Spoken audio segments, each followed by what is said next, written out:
Après 3 mois d'audience, le procès à rebondissement d'un trafic international de cocaïne à Abidjan a rendu son verdict ici au pôle pénal économique. 13 accusés sont reconnus coupables du trafic international de drogue et association de malfaiteurs et condamnés à 10 ans de prison.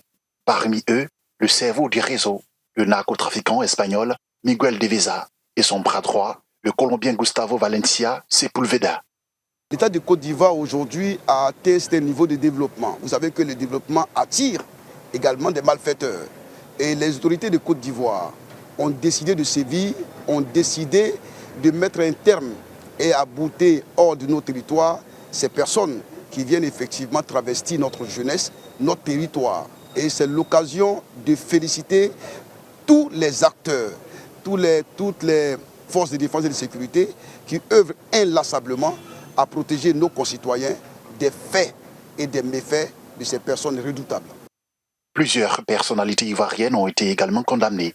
Il s'agit entre autres de César Ouattara, un membre du conseil régional de San Pedro, Guy-Serge Leila Kouassi, le commandant de la base navale de San Pedro, et le commissaire Dosso Karamoko. L'homme d'affaires franco-ivoirien d'origine libanaise, Hussein Tan, propriétaire d'un restaurant, ainsi que le cuisinier de ce restaurant, ont reçu la même sanction. En ce qui concerne mon client, je dis qu'il est véritablement innocent dans cette affaire. Parce que sa pizzeria ne renferme pas de drogue. Ce n'est pas un fumoir. Le dossier en lui-même a établi des éléments de faiblesse tenant à des indices, notamment des échanges dans des groupes WhatsApp, des liens avec des présumés trafiquants de drogue qui n'ont jamais été établis.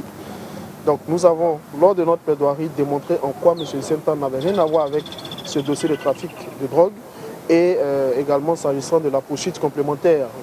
La plupart des avocats de la défense ont annoncé leur décision de faire appel de cette condamnation dans les jours à venir.